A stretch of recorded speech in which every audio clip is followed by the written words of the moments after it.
Good morning. Welcome to this week's Environment and Safety Brief for all employees. This past week, I spent some time at the Agriculture Retailers Association annual meeting. It's been 25 years since they formed this group. I still remember when they did form this group, which means I'm getting really old. One of the presentations there was very interesting. Is we had the owner of the Farm Business Network make a presentation, and that's one group that we really need to pay attention to. This is kind of the Amazon of the farm supply business, and they are definitely going to disrupt how we do things.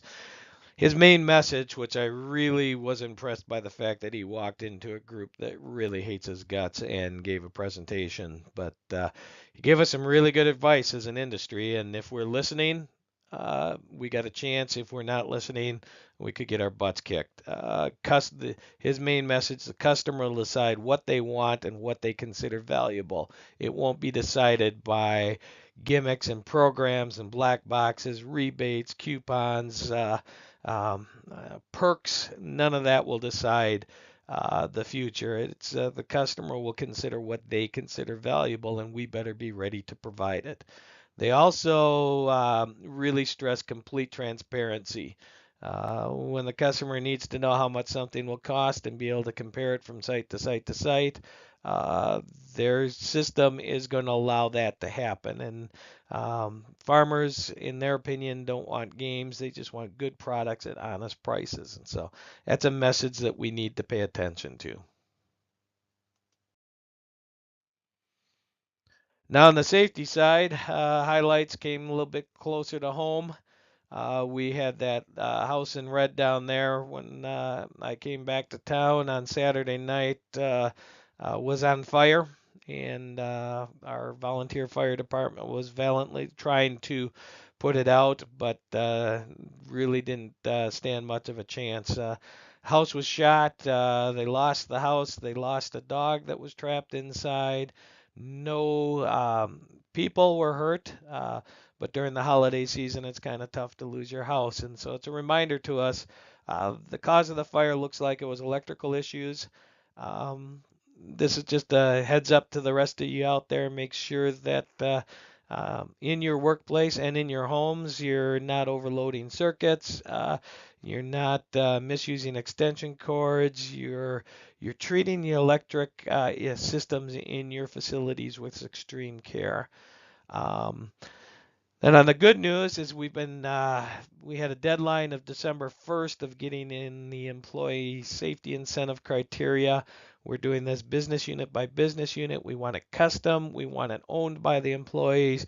We want to make sure that this is important to everyone, as opposed to just something coming out of the Invergrove Heights office.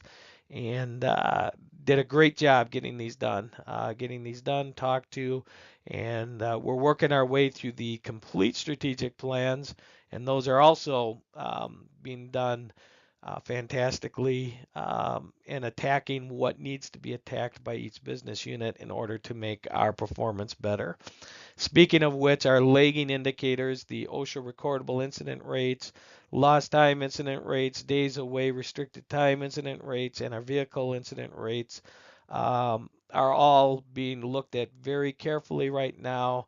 And I'm getting lots of questions on why we haven't seen any improvement on the injury rates and why we're actually seeing an increase in the vehicle incident rates. And I don't have really a lot of good answers. I do know that we need to target where our problems are, which would really help. And we need to have more meaningful participation in our safety programs. But to say that there's one easy fix out there that if I just snap my fingers we could get it done, I can't find that fix. And so I'm looking for help from you guys. Each and every one of us has a responsibility to see what we can do to prevent as many incidents as we possibly can.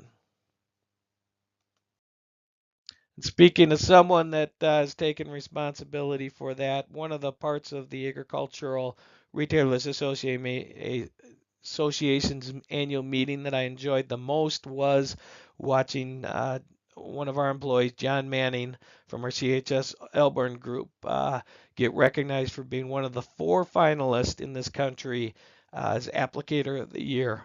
Didn't win the final. An employee of Wheat Growers actually won the Applicator of the Year award. But John was one of the 4 finalists and did a great job representing our company. Uh, Really neat individual. The presentation that they made as part of the finalist, in my mind, he should have won the award because he's just a great guy in general. But he had some really strong competition up there. You don't get to be a finalist unless you are a phenomenal individual and a great applicator. And so it was really an honor to be there when they recognized the 4 finalists and to see the final award being given out. So thank you, John. Thank you for the Elburn Group for representing our company so well. And then I haven't had to talk about incidents too much the past couple of weeks because we haven't had that many. We came really close to having a perfect week last week. On Monday was the only day we missed on, and 16 total incidents, 7 employee injuries. 2 of those were OSHA recordable. That's the one area we could improve on.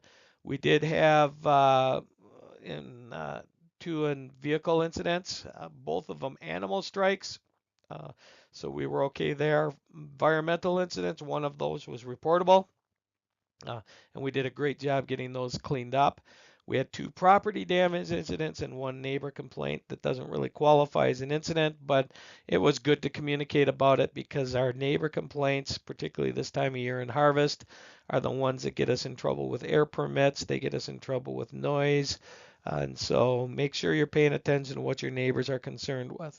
Incidents year to date, 1,557. Same date last year, we were at 1,418. So we're still ahead. Remember, last year we had a really rough January and February. I'm hoping that the trend is showing that we won't have that much of a spike in January and February this year, but that's up to you to make sure that those incidents are in control. 43 new near misses. Incredible response this week on that. Some great near misses came in, bringing our total up to 2614 for near misses year to date. And I apologize, I didn't total the risk control improvements this week. What went wrong? We had an employee walking up the street, caught her boot against the curb, causing her to fall, landing on her left hand. We also had a fertilizer leak, customer product, our tank didn't leak. We didn't get it transferred quite in time. We lost some on the ground, as you can see in the picture. Nick sent this one in from our CHS Nutrition Group in Harrisburg. I thought this was just a phenomenal example of our food quality, feed quality program and how far it's come. The employees noticed that they had feed on top of a pallet that said Oregon pesticide use only. And this feed came in from a toll mill into our operation. Employees recognized it immediately. They were able to inform the toll mill that you can't do this and got the situation corrected. And the risk is probably pretty low. There's probably not a lot of pesticides that will go into the feed in this situation, but it could happen. And our controls have gotten so good that we're able to correct this. We're able to catch it right away before it becomes a problem. So great near miss report. Great example of where our food and feed quality program is going. Curtis sent this one in, another one that's near and dear to my heart because we've run into problems with it in the past. But coming into his parking lot, he identified that there was an individual out there wearing dark clothes. It was raining, still dark, wasn't able to see him until he turned in, was only able to identify him after the headlights caught him. And the picture I include is with our parking lot at CHS, just to give you an example of how hard some of these people can be to see.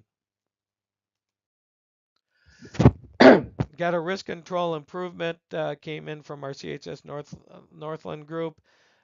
They had a near miss with a portable ladder, and while they had a contractor on site, they decided to put in a permanent ladder in the same place in order to prevent that from happening again.